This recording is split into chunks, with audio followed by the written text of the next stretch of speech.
Okay, let's go ahead with our discussion, and we're still talking about POCS. And I wanted to talk about an interesting thought here. Here's the interesting thought. Suppose you have an image which is 100 by 100 pixels. And let's just suppose that right now it's black and white. If you have 100 by 100 pixels in an image, that turns out to be what, 10,000 pixels? So you have 10,000 pixels. So you can think of each picture as a point in a 10,000 dimensional space. So you have pixel 1, pixel 2, pixel 3 coming at you, and then in the fourth dimension is pixel 4. So each image that you have is a point in a 10,000 dimensional space. And of course, if you have larger ones, if you have larger images, the dimension of your space is even going to be larger. Now imagine that I had, say, I don't know, 100, 200 pictures. That would be 200 points in a 10,000 dimensional space, wouldn't it? Now, if you had 2 points in a 3-dimensional space, or no, let's say 2 points in a 3-dimensional space, you would have a line defined in that space, wouldn't you? If you had 3 points defined in a 3-dimensional space, that would define a plane in the 3-dimensional space, right? So here's the point. If you have 100 pictures, you can draw a 100-dimensional hyperplane through all of those pictures. If you have 100 images in a 10,000 dimensional space, you can draw a plane through all of those pictures, can't you? Think about it. Does that make sense in terms of generalization? So that's the idea behind the associative memory. And this is kind of cool. So let me go ahead and share my screen. And let's talk about this idea. So here's the basic idea.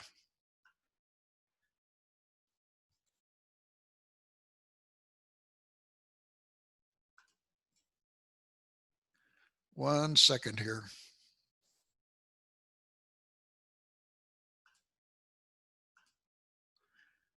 Okay. Just doing a little bit of formatting. I'm putting my head in the middle because we don't want to watch you eating and drinking. You want to watch me eating and drinking. So here's the idea. Here's a very, very high dimensional space, and we have all of these pictures. This might be the 10,000 dimensional space that I talked about. So in this 10,000 dimensional space, we have a picture of this little girl, which is here. We have a picture of this guy, which is here. A picture of Lena, which is here. Anybody who knows who this is? This is Latvizada. Latvizada is the founder of fuzzy logic in 1965. He passed away recently, not too long ago. A really, really brilliant man. Here's another picture. This is one of my old graduate students, and both of these were my PhD students, Paemon and Seho Oh. Seho Oh was from Korea, and he had an interesting problem. When he came over to the United States and he had to Americanize his name, he would sign his last name just with an O. And people would tell him, Seho, you can't do that. You're not allowed to abbreviate your last name. He says, oh no, last name O. And so finally he compromised and he figured out his last name would be O-H. So that's what he finally did. So you get this idea. There is this library, let's call this a library of points. And this library of points lies on a plane. Now we know that a plane is a convex set. And there is a mathematical operation that we can do in order to define this plane given all of this data. It's a very, very easy math operation. So we're going to do that. And then what we're going to do is as follows. We're going to take one of the pictures and we're going to throw away the middle. So we're going to take this picture. Do you see this picture down here at the left, right? We're going to take this picture and we're just going to throw away the middle. The middle is no longer there. And the question is, if I know just the head and the mouth of this picture, and I know the plane, the library plane on which this exists, is there a way that I can restore the eyeballs using POCS? And the answer is indeed yes. What you do is you first of all look at all of the cases where you have identical middles, and that turns out, if you recall, to be a let me make this full screen so that my pen is in more understandably in the red here. So here is the this is kind of a low dimensional idea of all of the places where we can where all of the pictures that have this is the bottom and this is the top. It's the identical middles convex set, except these are the identical tails. So we know exactly what the image looks like here, and we know that the image lives within the library plane. So what we do is we first of all project onto the plane. Now this plane, not this plane, the linear, the line, the hyperplane here. The next thing we do is once we project, we make sure that the top and the bottom looks like this lady. We project onto the plane, the library plane. So here's the idea. You start out with this lady, not in the middle. You project onto the library, and then you project, I want to check the next slide. Yeah, there we go. You project onto this slide. Then you project onto what? You project onto the library plane. Then you don't like the library plane, so guess what you do? You make sure that the top and the bottom is what you want. In other words, you take this top and this bottom over here, and whatever the picture is, you keep what's ever in the middle, and you substitute the value on the top and the bottom. Then you project onto the library plane again. Then you make sure that the top and the bottom look the same. And lo and behold, you are going to be able to get to the image that you want in the end. So it's a simple example of alternating projection among convex sets. And these alternating projections are, work relatively well. Now, this was a thesis that was done a long time ago. But here's the original image. This is a low resolution image because we couldn't do too much with the space. Here's what's known. So we only know this part. We project onto the plane, onto the library plane, and we get this gobbledygook here in the middle. And when we project onto the library plane, and then we stick the top and the bottom in here. We project onto the library plane again, and we get some more stuff here in the middle, but we insert this top and this bottom again. We do it again, and we do 2, 3, 4, 5, and in 19 iterations, this converges very nicely to the original image. Because what are the two convex sets? The two convex sets are, number one, the library plane, and number two, the identical middles that correspond to all of the pictures that have this at the bottom and this at the top. So in the middle, you can put anything you want to, and that would be a member of that particular convex set. So this is a simple example of POCS between these two spaces. Now, my student at the time had a daughter, two daughters, and here was one daughter, and here's the other daughter. Now, what we wondered what would happen if you took the top of this daughter, okay, just took the top of this daughter and the bottom of this daughter, and see what would happen. Now, there is no element in the library plane, in the image library plane, that has this is the top and this is the bottom. There's one where this is the top and we could get the bottom, and there's one where this is the bottom and we could get the top. But when we put both the bottom and the top here, there's no element in the plane that has this as a corresponding result. So we applied POCS, and we got this little demon-looking lady here at the bottom. She looks like she's hollow-eyed with no soul. is the way that it looked. So this was very interesting. So this was a result that was not seen in the original image. Here is a picture, and let's do one which is more interesting. This is a picture of all great mathematicians, not all of them, but many of the great mathematicians of all time. And you'll notice there's lots of great names here. There's Lord Kelvin. There's Michael Faraday. Michael Faraday, in fact, was an incredible Christian. He belonged to a church where Michael Faraday went and gave sermons occasionally. Let's see here. You know the name, but have you ever seen the image? This is John Venn, the guy that started the Venn diagram. Well, we learned about Bessel functions. This is Friedrich Wilhelm Bessel. He's the one that did that. We know about Gaussian. There's Friedrich, or I'm sorry, Johann Karl Friedrich Gauss. I guess if you were a good mathematician, you had a middle name of Friedrich. Let's see, any other ones? You've heard of the Poisson. There, of course, is our old friend Fourier. There's Lagrange. Lagrange was on Fourier's PhD committee, and Laplace was on Fourier's PhD committee.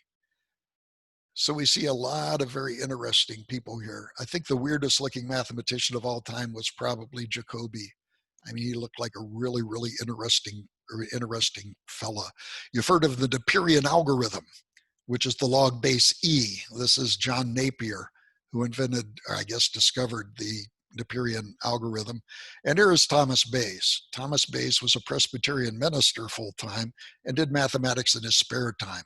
And as you can see in this picture, I think it's the only known picture of him. He's in his Presbyterian preacher cloth. Here's a guy that did Taylor series. That's kind of cool. James Clerk Maxwell, we all studied Maxwell's equations.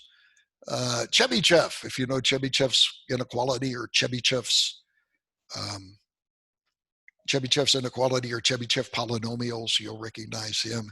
And then Blaise Pascal. Pascal has the MKS unit of pressure named after him. So all sorts of favorite, really, really smart guys here. So we're going to use these as pictures for our library matrix. And here's an interesting question for you. What does the average mathematician look like? Well, the average mathematician looks like this. And you can see that what we have here is an average of all of these different pictures of the mathematicians that are up here. Okay. So somebody says, well, what does the average mathematician look like? Well, you can show them this picture. Isn't that interesting? You can kind of make out the eyes, right? Make out the eyes. And there's some sort of mouth right here. And so it looks like a very blurred image, but that's what the average mathematician looks like. Okay, so go ahead. Somebody had a question? Yeah, so that average is taking the average of the value for each pixel? Yes, we took all of the images which were fortuitously chosen to be at the same resolution, the same dimension, and we just took the average of all of these pictures. So that's what the average mathematician, that's a joke kind of, guys, okay? Okay, let's go to the next slide then. So what happens when we do something like take in the upper, do you see my picture here in the screen? I can't see you, but do you? Yes, we see you. Okay, you see me. Okay. So I want to use it to block out some of the things. So here's a picture of Fourier's eyeball. So we have all of these pictures. We have a Library of Mathematicians. I forget how many pictures there are, but there's quite a few pictures here, right? And what we're going to do is we're going to put these pictures on the library plane, and then we're going to just take a little bit of Fourier's eyeball and see if that's enough to extract the rest of it. There was a movie, I think it was called Bananas by Woody Allen, where they thought that they were going to clone a dictator that had died because they were going to save his nose. And there's this big fight about the dictator's nose. You guys might be too young for that, but it was a hilarious sequence when I saw it. So this is kind of equivalent. Can you clone back Fourier just given his eyeball? Well, here is Fourier's eyeball, right? Here's Fourier's eyeball. And this is the result of 2, 8, 32, 128, and 512 iterations. Again, we projected onto the eyeball. We knew that whatever was reconstructed, it had to have this as the eyeball. And we knew that it had to be on the library plane. And this is the alternating projection back and forth. Now, this technique works, and it doesn't really matter. Well, it's kind of insensitive to how big the eyeball here was, and so the eyeball here is larger. It turns out both the eyeball up here and here were sufficient to totally define Fourier. But guess what advantage you get if you get more of the eyeball? You get a quicker convergence. So you can see here that at 128, we had about the same sort of visual convergence that we did here at 512. And if we made the eyeball bigger and actually captured the nose, we can see that the iteration converged much more quickly. And so this is kind of intuitive. And if you got more of the face, it converged really, really quickly. Like here with all of this face, it converged in what, like 8 iterations, 8 to 32 iterations, depending on the quality that you wanted to go to.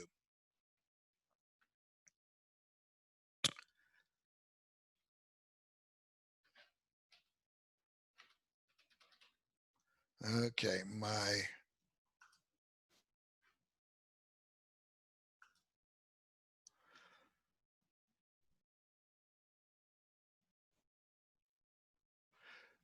the other question is, what happens if your library size changes? Do you see up here, I say library size? Doesn't it make sense that the shorter and the smaller your library is, the quicker you're going to converge? And indeed, that's the case. If instead of all of the images being used, and this is the result with 56 images in the library plane. So this is a 56 dimensional signal, 56 dimensional plane and say a 10,000 dimensional space. And it converges very nice after 2048. But if you reduce the library size, you would expect that it would converge more quickly because there isn't as much uncertainty. And indeed, if you decrease the library size here to 28, you see that we have a very nice convergence in say 512. Lastly, we have 14. We have 14, and then we have 7. And you can see 7 here converges much more quickly than the other ones. So as a rule of thumb, the smaller the library, the smaller of the hyperdimensional plane that you have in this higher dimension, the quicker that you converge.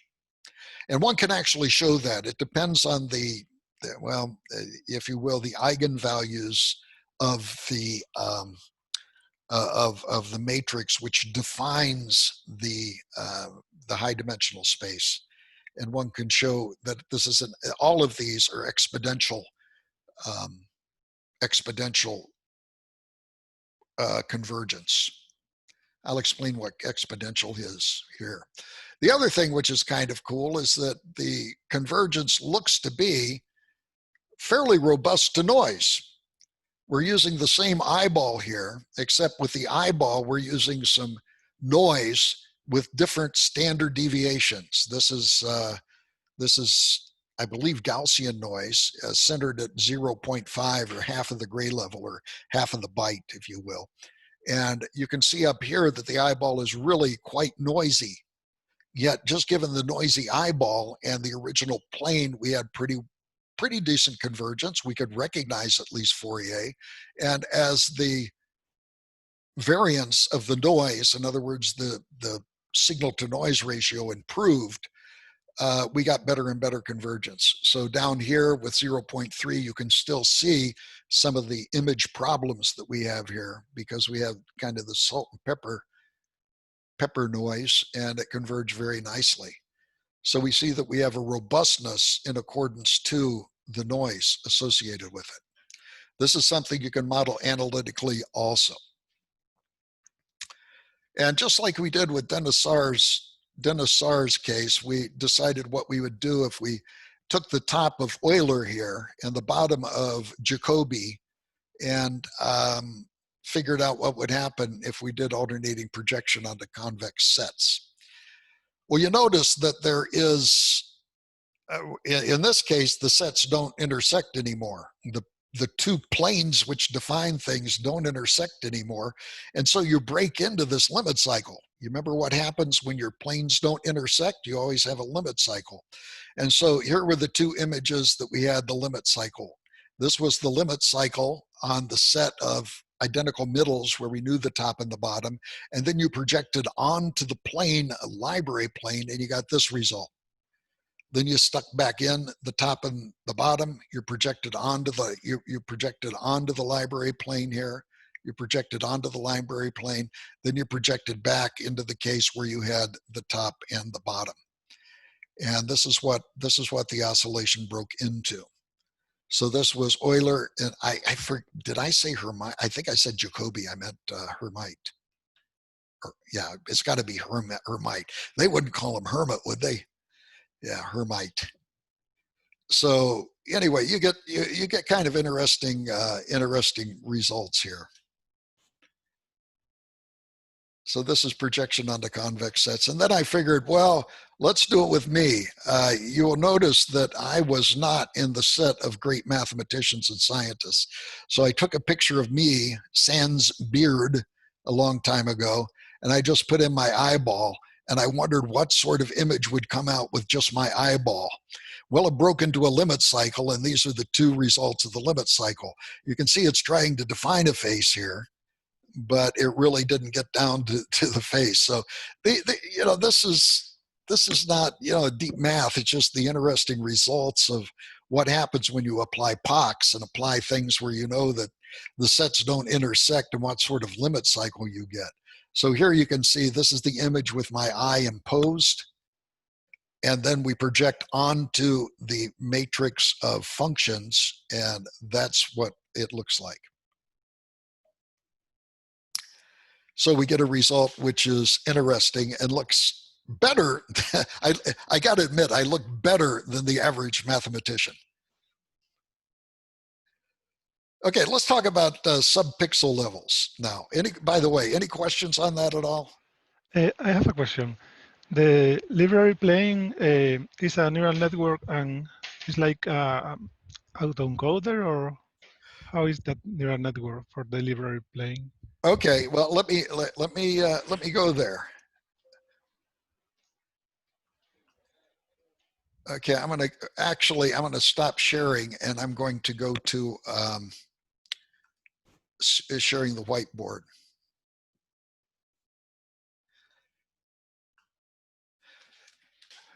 Here's what you do. The best my recollection is, you make a library matrix.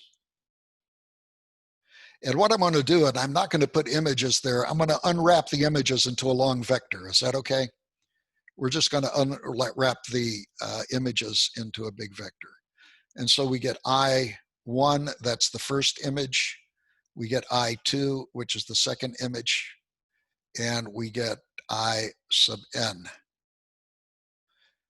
And so this is the nth image. Now, if we do,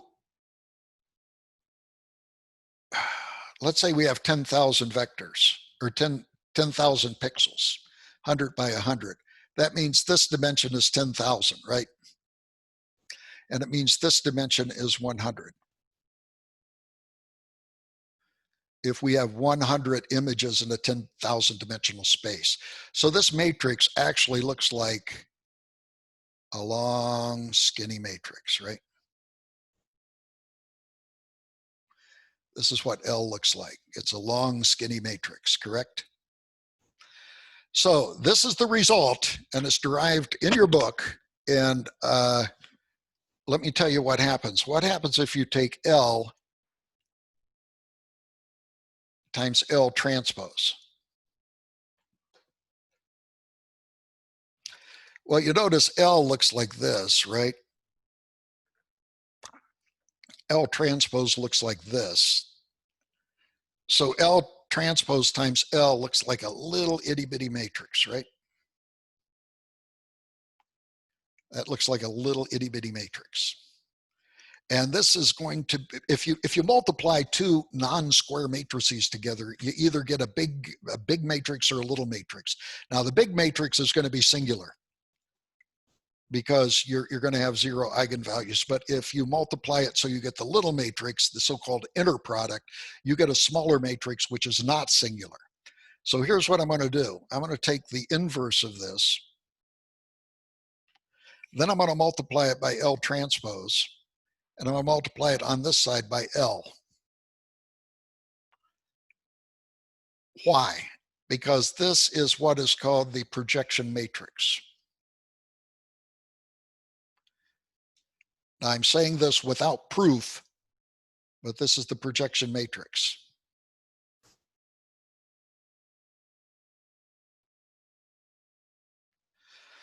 And what happens is if you have this plane and you have all of these images in it, say the I1, the I2, the I3, all of these different images, right? What this matrix does is it does the following. If you have an arbitrary image which is outside of the plane, and you multiply this image times J, you get the projection onto the plane.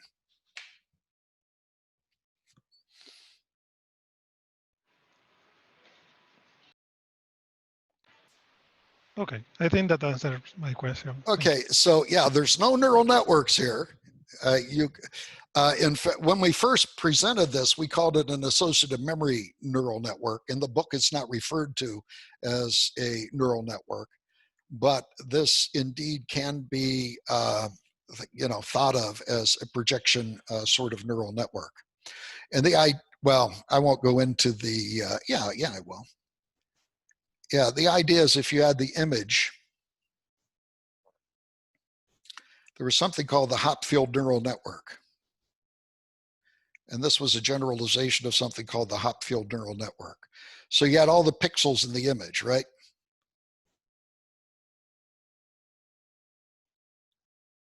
And these pixels were connected together by, this is 1, 2, 3. These were 4. So they were, the connection was T sub 1, 4. Now, what is T sub 1, 4? That's the 1/4 element of the T matrix. And this is the way that we looked at it as it. So every node is connected to every other node. And so the idea is that if you took out a piece of the picture, for example, the picture of a nose here, what you would do is you would fix these signals and let the neural network update according to the projection matrix while fixing these. So you referred to these as clamped neurons. They were clamped neurons. And you just let this thing sit there and oscillate, and it was able to perform an operation which was equivalent to POCS. This was called an associative memory because as generated by John Hopfield, he was at Cornell at the time, Hopfield neural networks did something called an associative memory. Now, we're familiar with memories, and memories usually have an address. They're like mailboxes. And so you have a memory and it has a mailbox address on it. Then you have another memory and it has a mailbox address on it. And when you want to recall something out of memory, you go to the mailbox address, you open the mailbox and you get the contents out. That is the way normal memories work. A content addressable memory, on the other hand, is when you have a mailbox and somebody gives you a portion of the contents of the mailbox, not the address of the mailbox, but a portion of the contents. And this is referred to as either an associative memory or a content addressable memory?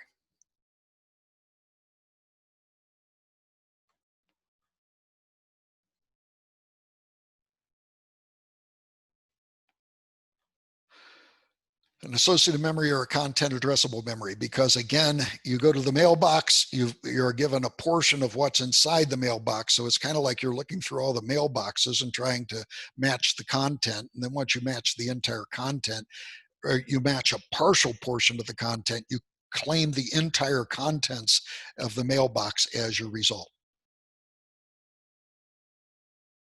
And this can be done simply by linear algebra, as we showed here, with this something called the projection matrix. So does that make sense, Glauco? This is, I know, at a very high level, and I've omitted a lot of details, but I think you can see that this idea of a projection matrix is something that you can use pretty easily to perform the projection onto the plane of library functions. Yes, it's enough to my curiosity right now. So thank you. Okay, again, if you'd like more information, please look at my book.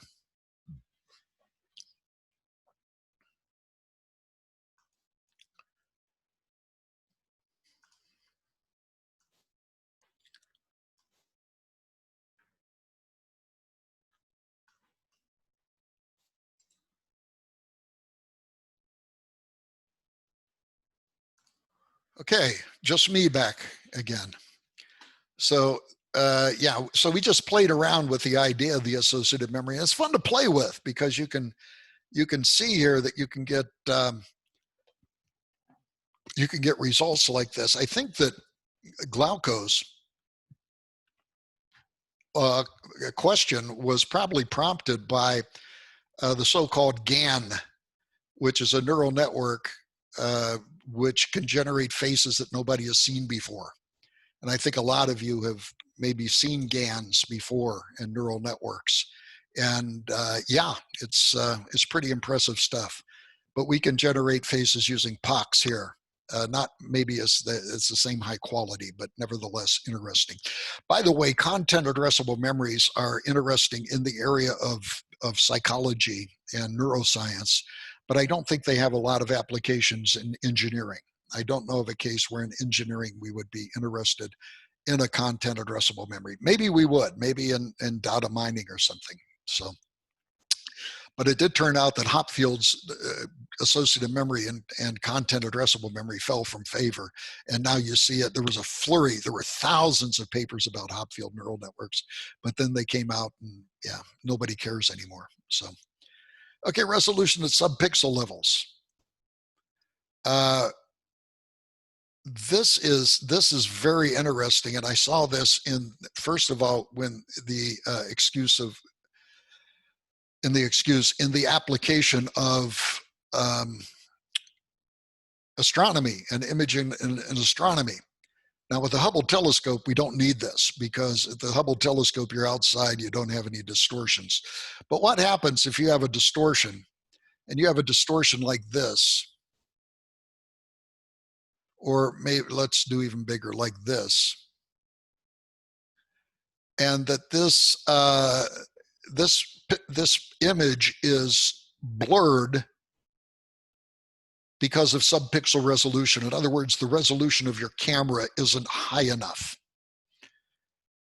Now, what happens, interestingly, let's see if I can share with you this idea here.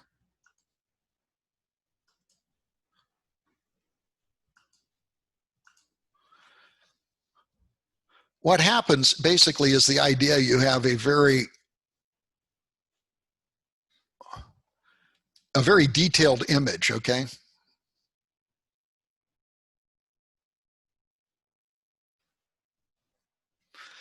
But you're taking your picture with a subpixel camera that is like this.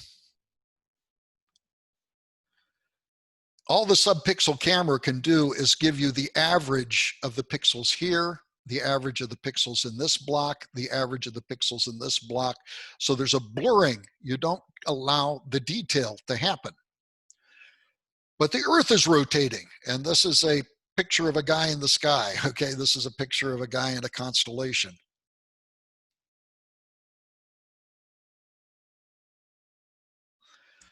Now, as the Earth rotates, the next value is going to be out of phase with the original one, isn't it? In other words, whereas before we had this picture, whoops, I don't know what happened there. We have this picture and this picture. But now the phase has shifted so that now we have a different hunk of this picture and a different hunk of this picture. In other words, again, Earth is rotated. The imaging stays exactly the same, but the Earth is rotated a little bit, so you get a subpixel resolution of this thing changing. By the way, you might have seen this in television shows where they tried to blank out the papers by subpixelization of the images in order to hide the identity of the perp. This technique could be applied to unblurring, deblurring, if you will, where you have cases like that. In fact, if you've ever noticed these cases where they try to blur out the face by doing the subpixel resolution, you could usually squint and your eye does a pretty good job of interpolating it. But do you see this is a shift and we get subpixelization. We can't control it because we're fixed with the resolution of whatever the camera is. But it turns out if we look at the set of all images,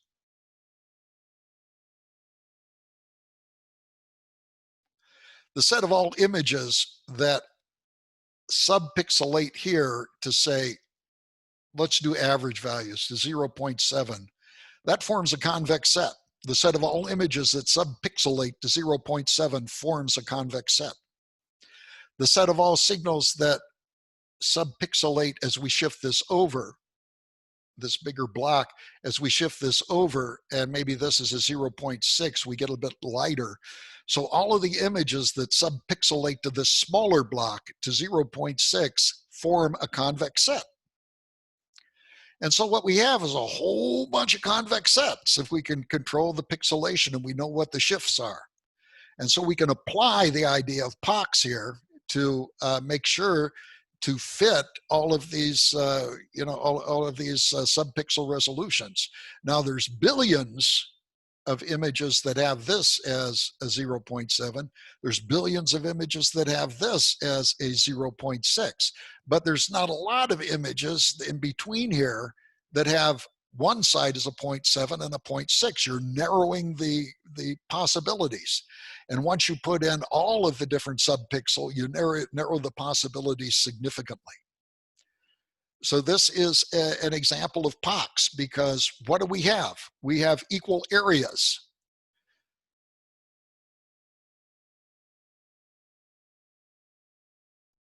Say this is 0.8. The set of all images with an average of 0.8 here form a convex set. This is the convex set of constant areas. It's the convex set of constant areas. And you remember how we dealt with that? We took whatever solution we were at, we were in the middle of restoring it, but we take all of the pixels within that area and we raise the water level in order to get a 0.8.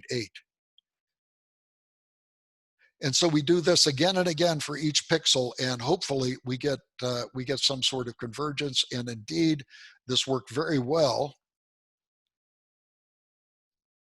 as we'll see in this. This is something I lifted from the web, and the URL is given here. So we have a whole bunch of images with subpixel shifts, and we can apply POCS in order to restore it.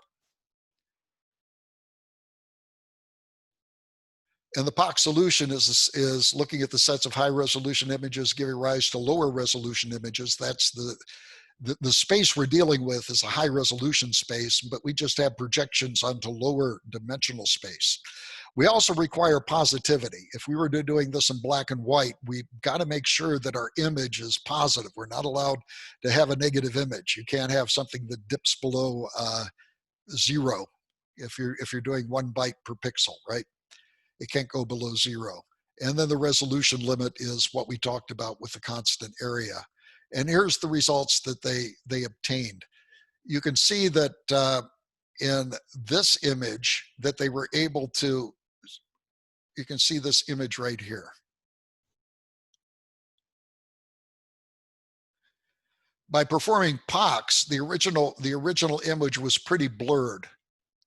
But by applying the subpixel resolutions, we were able to differentiate that there were actually one bright object and two smaller objects which constituted that image. And what we saw was a blurring of this image. We saw a blurring of this image.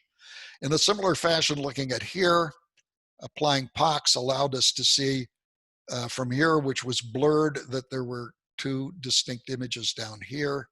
And in a similar fashion up here, we were able to take these two objects, and by doing the subpixel resolution, we were able to differentiate it into two very distinct objects. So this is an example of application of POCS. Here is something also which is very interesting. Let me see if I can explain this maybe a little bit better.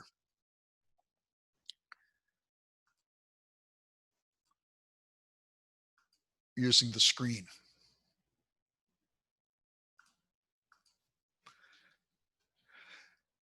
I talked about before the world's worst camera.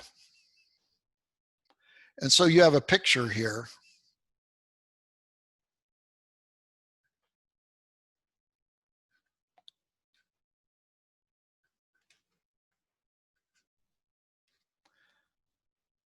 You have a picture here, and this picture is high resolution.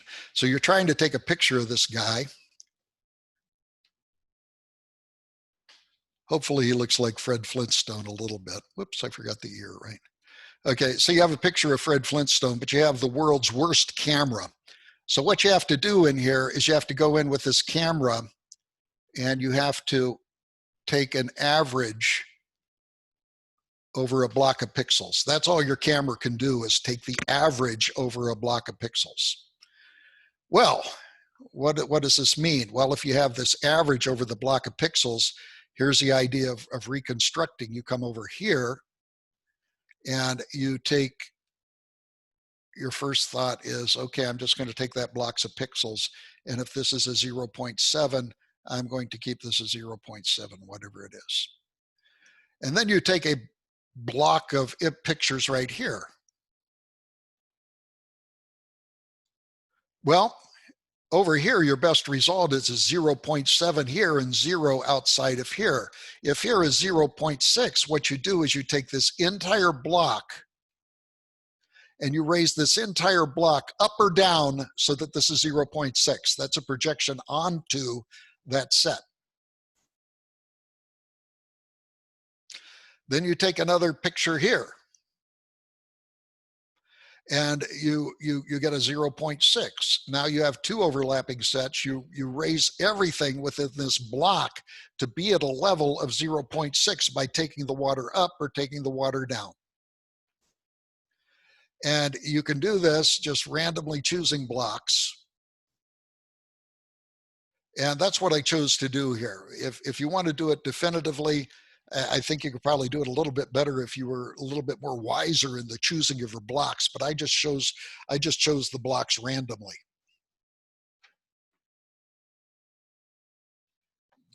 Dr. Marks? Yes. Would you get different results based off the order of the blocks? No, because it turns out that this is a case where all of those convex sets just converge at a single point. Interesting, huh? And I will show you now an example of this.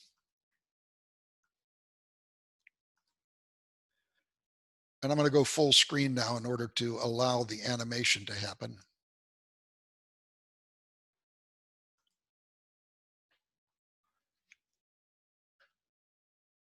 Okay, here's what happens. In the upper left here, in the upper left, you can see the picture. And this is what happens after a certain number of iterations. This is 10,000 iterations, 50,000 iterations. And then after a 500,000 iterations of just one big blobby pixel at a time, you can generate the results, which is shown here. And I do have an animation of it, I believe. So let's see if we can play it. I hope you can see it.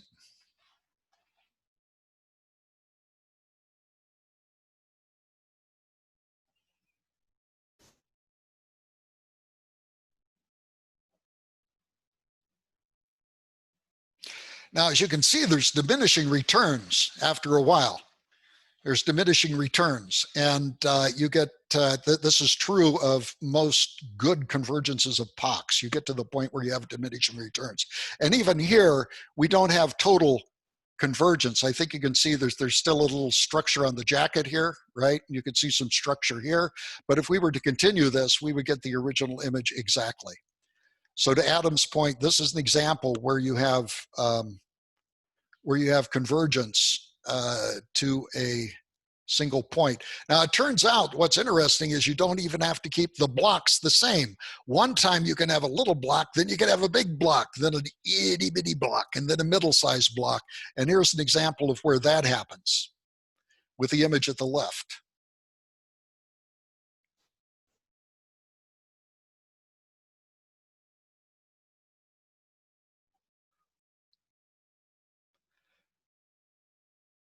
So you can see that it works fairly good here, and I don't see a lot of artifacts in the reconstruction here, so it did a pretty good job. It did a pretty good job.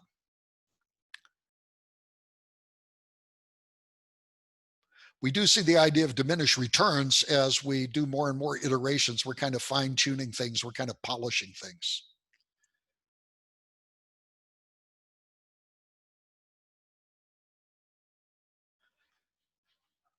So you can see that the idea works really good. The idea is take the image, whatever your image idea is, you take a block, and that block should be 0.7. You take whatever your estimate of the image is, and you raise it or you lower it until it's 0.7 at a gray level.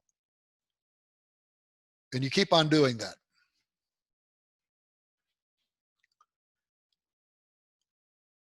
Okay, I'm going to look at tomography first. We know about tomography, and we've talked about the idea of a projection. We talked about the radon transform and the projection. Well, it turns out that the following is true. Let me illustrate by going to the screen again.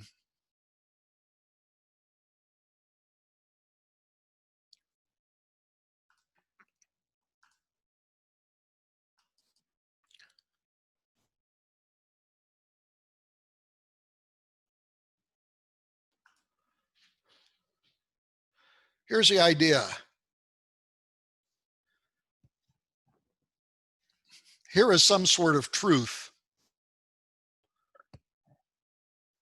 And this truth is some sort of image, okay? And what we're trying to do is, we don't know what the truth is. We're trying to reconstruct the image. This is inside the human body, if you will. We're just going to do a two-dimensional case. Well, we're going to do a one-dimensional tomographic projection. First thing we're going to do is go here, and we're going to recognize that some of the pixels along this line is, I don't know, let's do the average of the pixels because it works out the same way, 0.7. So what you do is you go over here and you just put a line with just 0.7, right? Then we do another projection randomly down here, and this projection is 0.6. So we raise all of the pixels along this line to 0.6. Well, you notice that's brand new except where it intersects. This 0.7 now at the intersection is going to be changed, isn't it? Because we're lifting all of the pixels or lowering all of the pixels until they have a projection of 0.6. And so that's going to change. If we do it here and we get a 0.8, we'll probably raise everything, all the images on here to be 0.8, except where they cross here and here, and then we need to adjust so that we need to float it in order to get the results. By the way, this is exactly the same math as the subpixel resolution. But instead of knowing instead of knowing the images within a block, you know the images along a line. That's it. And so pretty soon, if you keep on doing this and keep projecting, you should reconstruct the truth here. Now notice this is a projection. I'm only doing a ray projection. You could do the same thing with a planar projection, like the radon transform, but we're only doing it here for a line at the time. And there's no radon transform. There's no multidimensional Fourier series. It's simply an idea of alternating projection onto convex sets.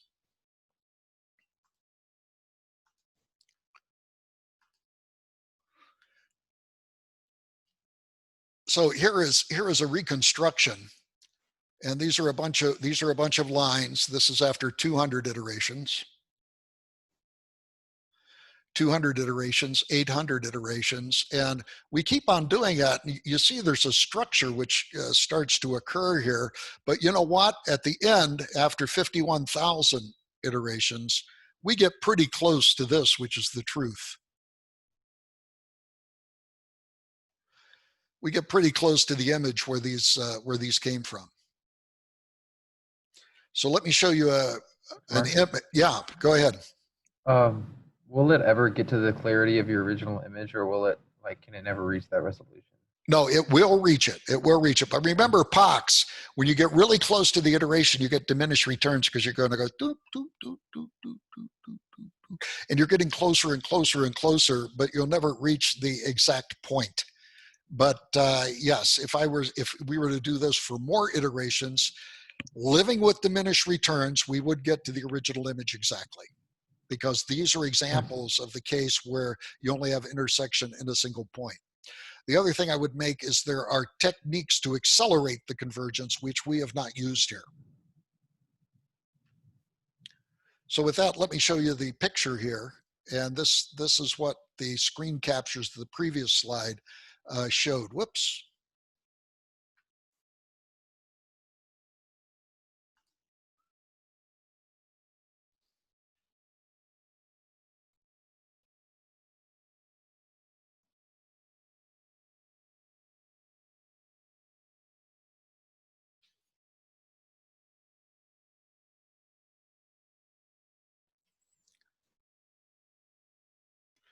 Again, I would stress that the mathematics of this is exactly the same as the subpixel resolution. In other words, you know a portion of the signal, you know the area of a portion of a signal. In subpixel resolution, it's in a square or a rectangle, whereas in this tomography, it's along a line. And in both cases, you know the area, and what you want to do is to adjust your reconstruction to always be equal to that value along the line or within the square. Let's look at another one.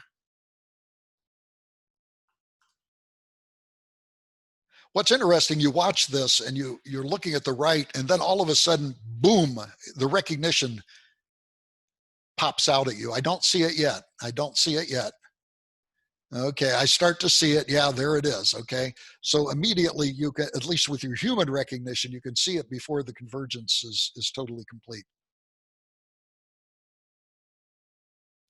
And by the way, in order to accelerate this, you'll notice in the bottom here that this was done in log time. In other words, it was like after 1 iteration, 2 iterations, 4 iterations, 8 iterations, etc., 16 iterations. And that was to speed things up so we wouldn't have to suffer all of the diminished returns. Okay, let me check the time here. Okay, we're just about out. Let me just touch on radiation oncology here. Radiation oncology is as follows. You have a tumor, and this tumor is of weird shape. And what you have to do is you have to zap it with X-rays in order to kill the tumor. Now, it used to be that all of the X-rays were put in through different directions, and they all intersected. So you did a projection this way, and you did oncology this way, an X-ray this way. And what you tried to do is every different angle you irradiated the same point. Well, there was new technology which comes out, which allowed you to actually sculpt the beam. In other words, you could have a beam which was really bright in the middle and kind of tapered out over here, or you could have something which was bright on the outside and tapered in here, at least for our arguments, if you will. And so what this allows you to do is to sculpt the beam to figure out the beams that best irradiate this tumor. What are the beams that best radiate this tumor? It turns out to be the opposite of the kind of the dual of tomography, doesn't it? With tomography, you try to reconstruct the image, with the projections. Here you're trying to put together projections that reconstruct the image.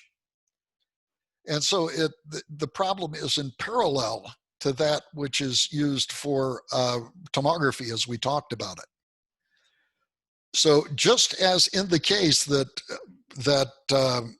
POCS can be applied to the tomography problem, POCS can be applied to the radiation oncology problem.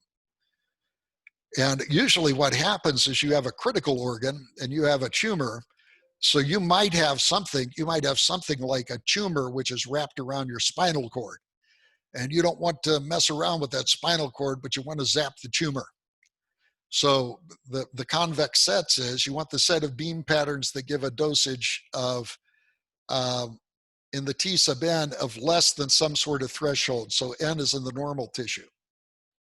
You want a set of beam patterns that gives you a dose of less than T sub c in the critical. So you want a dosage here which is very, very, well, here's the point. You want a dosage here which is very, very small. It's like Goldilocks. Here you want a dosage here which is medium, and here you want a dosage which is high. And so you set those in accordance to thresholds, and those form your convex sets. And indeed, you can form radiation oncology. Here was an example that we published where you had the normal, the tumor, and the critical organ. This would be like a tumor partially wrapped around the spinal cord, and this was the radiation that was performed using POCS. So these, I think you can see, are just fascinating results. And we don't have time to go through the rest of the examples today.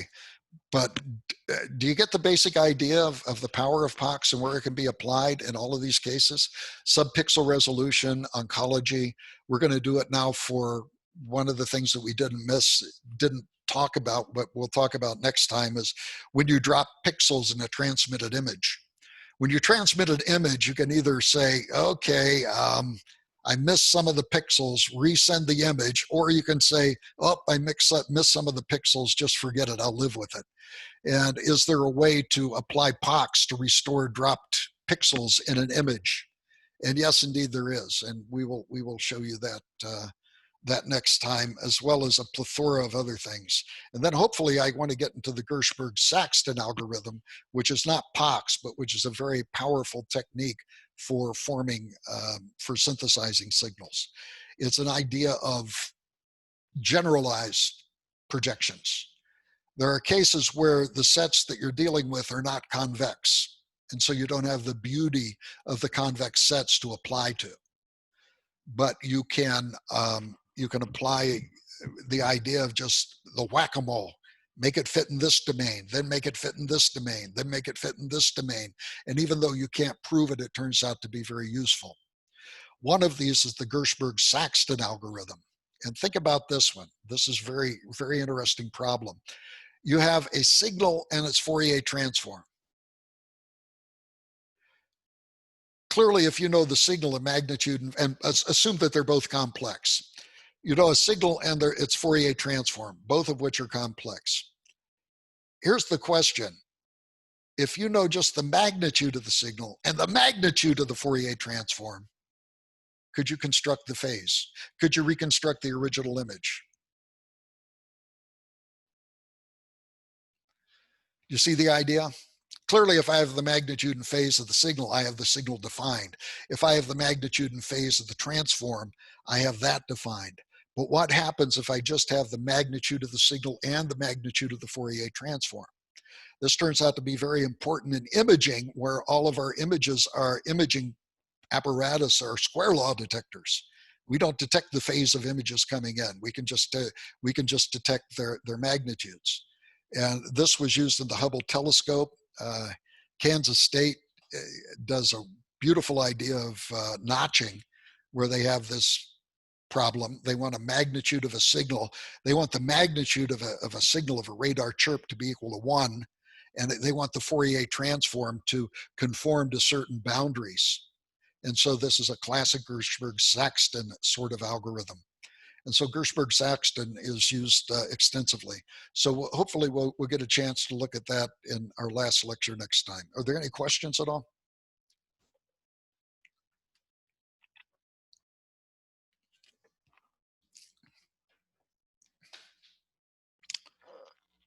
Here's something interesting. Do you think a projection in the image domain is the same as the projection in the Fourier domain?